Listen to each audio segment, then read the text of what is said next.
विशेष करके जो लोग डायरेक्ट सेलिंग के साथ जुड़े हुए हैं, नेटवर्क मार्केटिंग करते हैं, उन सबको आज यहां देख के सबसे ज्यादा गर्व और आनंद मुझे हो रहा है।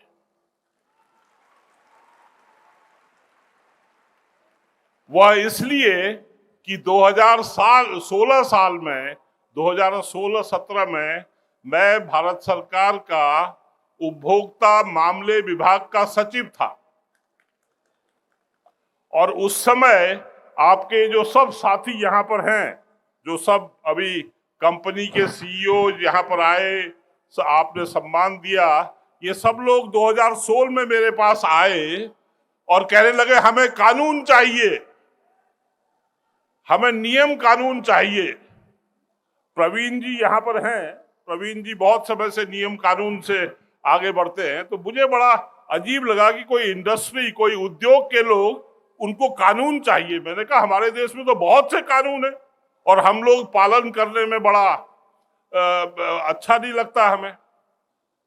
इन्होंने कहा नहीं, हमें बहुत जरूरत है, क्योंकि हम लोगों को एक दूसरा कानून बड़ा सता रहा है।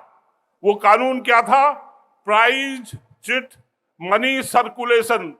डायरेक्ट सेलिंग के नाम पे लोग माल तो कुछ बेचते नहीं थे, लेकिन पैसा घुमाते थे, लोगों को बेवकूफ बनाते हैं। वो लोगों की वजह से डायरेक्ट सेलिंग बहुत बदनाम हो रही है। तो डायरेक्ट सेलिंग को प्रत्यक्ष बिक्री, डायरेक्ट सेलिंग की हिंदी होती है प्रत्यक्ष बिक्री, प्रत्यक्ष बिक्री को पहचान की जरूरत थी। तो हमें लगा ये तो बहुत आसान काम है, पहचान दे दो। तो भारत सरकार के उपभोक्ता मामले विभाग के मंत्रालय ने, जो करीब 10-15 साल से जलेबी बना रहा था, हमने उसको लड्डू में बदल दिया और डायरेक्ट सेलिंग की गाइडलाइन निकाल दी। बड़ा बड़ा अच्छा लगा।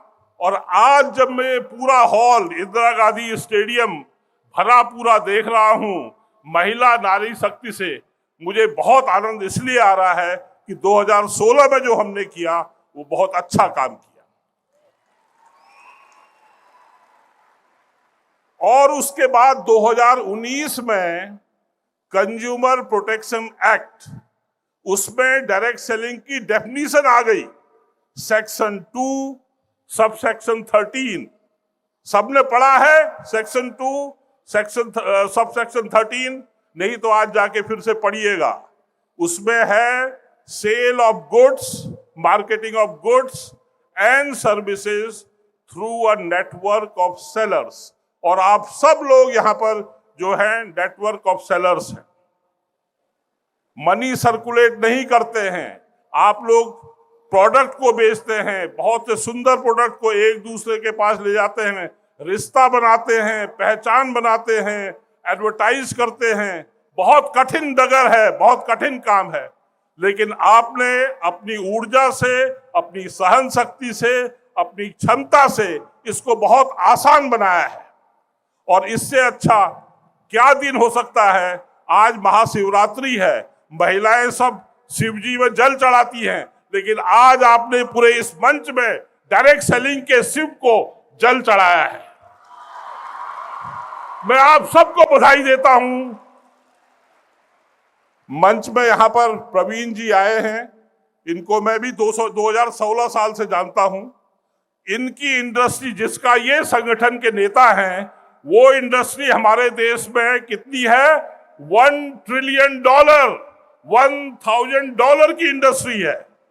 उसमें डायरेक्ट सेलिंग का हिस्सा सिर्फ $2 बिलियन है, 0.2%। लेकिन अपने सबसे छोटे भाई को, सबसे छोटी बहन को आज कैट जो है सहारा दे रहा है, इससे अच्छा और कुछ हो ही नहीं सकता। तो मैं कैट के सभी सदस्यों को, सभी जो भी यहाँ पर आए हैं, led by president and secretary Praveen ji और प्रेसिडेंट ऑफ कैट, मैं आपको बहुत बहुत धन्यवाद देता हूं। आज दुनिया में डायरेक्ट सेलिंग इंडस्ट्री सिर्फ $400 बिलियन की है और कम से कम इंडिया की पॉपुलेशन दुनिया की अगर 20% है तो 1/5 5 में से 1 हिस्सा भारत का होना चाहिए था, वो नहीं है। लेकिन आज आपको देख के लग रहा है कि ये होगा, ये होके रहेगा।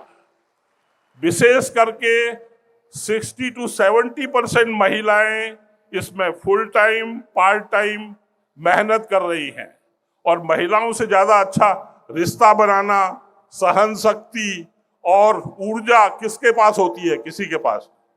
तो मैं बहुत बहुत बधाई देता हूं आप सबको।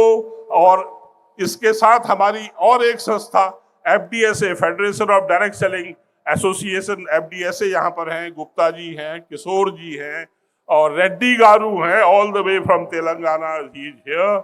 और FDSA के जो भी यहाँ साथी आए हैं, सबको ये लोग पिछले 10, 15, 20 साल से लगे हुए हैं। और आपके डिस्ट्रीब्यूशन जो डिस्ट्रीब्यूटर जो डायरेक्ट सेलर्स हैं, उनके एसोसिएशन के सुरेंद्र वत्स जी आप लोगों के हमेशा साथ हैं। हम सब मिलके डायरेक्ट सेलिंग को बहुत ऊंचाई पे ले जाएंगे। Even sky is not the limit, आसमान भी आपकी सीमा न बने, यह कामना करते हुए मुझे आपने हमेशा ये सम्मान दिया है। मैं आप सबका आभारी हूं और हमेशा आपके साथ रहूंगा जहां तक संभव। धन्यवाद, नमस्कार।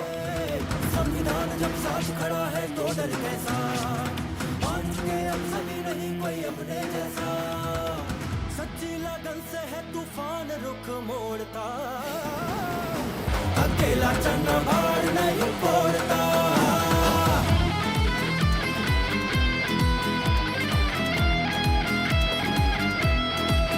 CWSV मंच हमें आवाज है देता, डायरेक्ट सेलिंग विश्व पटल पर बने विजेता। CWSV मंच हमें आवाज है देता, डायरेक्ट सेलिंग विश्व पटल पर बने विजेता।